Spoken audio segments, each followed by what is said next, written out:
Bismillahirrahmanirrahim. Assalamualaikum warahmatullahi wabarakatuh. Perkenalkan, nama saya Widya Ramawati, NPM 10 100 118 187 dari Program Studi Pendidikan Dokter Fakultas Kedokteran Universitas Islam Bandung. Di sini saya akan mempresentasikan artikel spesies saya yang berjudul Peran Vitamin D pada Penderita Obesitas Dewasa berupa kajian pustaka. Pendahuluan. Prevalensi obesitas di dunia meningkat 3 kali lipat sejak 1975. 650 juta jiwa diperkirakan mengalami obesitas, dan prevalensi obesitas di Indonesia pun menurut Riskesdas meningkat mencapai 21,8%. Prevalensi obesitas yang meningkat tersebut menjadi tantangan kesehatan masyarakat global, dan penyebab obesitas mencakup faktor genetik dan juga lingkungan. Jika tidak ditangani, bisa menyebabkan hipertensi, stroke, penyakit jantung koroner, dan gangguan muskuloskeletal. Bagaimana cara mengatasinya? Bisa dengan meningkatkan aktivitas fisik, modifikasi nutrisi, dan juga obat anti-obesitas. Lalu pilihan lainnya yaitu pemberian suplemen vitamin D, karena biasanya penderita obesitas mengalami defisiensi vitamin D. Terdapat beberapa penelitian dengan metode RCT, yang pertama oleh Khosravi et al. Yang menyatakan terdapat penurunan indeks massa tubuh, berat badan, dan lingkar pinggang pada kelompok yang diberi suplemen vitamin D dengan dosis 50.000 internasional unit per minggu. Lalu penelitian oleh Rusta di sini diberikan 50.000 internasional unit suplemen vitamin D juga, dan hasilnya adalah penurunan indeks massa tubuh, lingkar pinggang, dan pinggul. Berdasarkan latar belakang yang telah diuraikan, maka dilakukan literatur review dari kajian pustaka mengenai peran pemberian vitamin D terhadap penderita obesitas dewasa.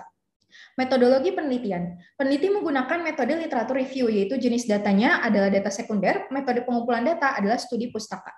Hasil dan pembahasan. Vitamin D disebut juga kalsiferol, merupakan vitamin yang larut dalam lemak. Ada dua bentuk utama, vitamin D2 dan juga D3.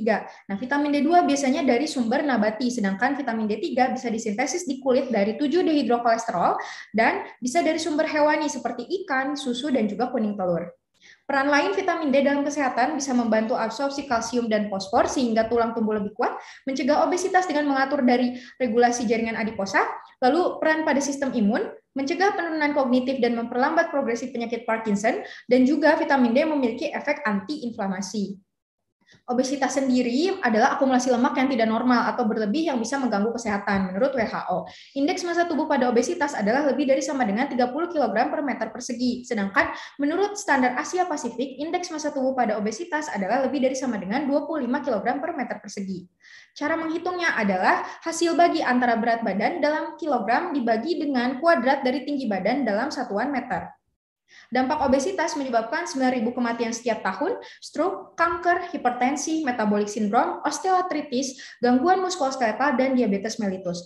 Lalu rendahnya kepercayaan diri, gangguan suasana hati, dan pandangan buruk terhadap citra diri sendiri terjadi pada penderita obesitas. Hasilnya adalah harapan hidup yang lebih rendah.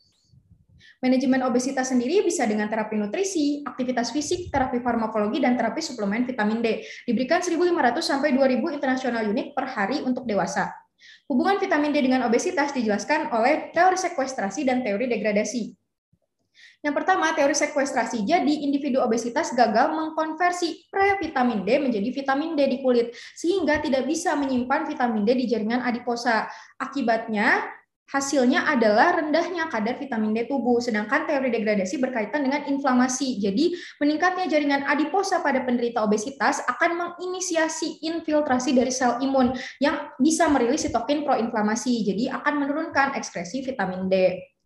Mekanisme vitamin D dalam menurunkan berat badan pada penderita obesitas bagaimana? Jadi bisa secara langsung, yaitu menghambat adipogenesis melalui vitamin D dependent receptor sehingga tidak terjadi peningkatan akumulasi lemak berlebih, lalu pelepasan fosforilasi oksidatif di jaringan adiposa sehingga akan meningkatkan pengeluaran energi, menghambat PPAR gamma sehingga mencegah perubahan preadiposit menjadi adiposit, menghambat transkripsi adipogenesis jadi menghambat perkembangan adipositnya, dan kebutuhan vitamin D jadi tercukupi. Jadi hipotalamus tidak memicu hormon pemicu rasa lapar yaitu grelin. Lalu peran vitamin D secara tidak langsung melalui paratiroid hormon. Jadi di sini dengan cara menurunkan kalsium intrasel di adiposa sehingga menurunkan fatty acid sintase, jadi menurunkan regulasi deposisi lipid. Lalu penurunan PPH juga akan meningkatkan sensitivitas insulin, jadi menekan rasa lapar. Dan terjadi peningkatan oksidasi asam lemak dan termogenesis melalui uncoupling protein. Jadi terjadi penurunan berat badan dan meningkatkan pengeluaran energi. Kesimpulan, vitamin D memiliki berbagai peran dalam kesehatan seperti pertumbuhan tulang, regulasi imun tubuh, menurunkan infeksi virus, penyerapan kalsium khusus, dan menangani obesitas.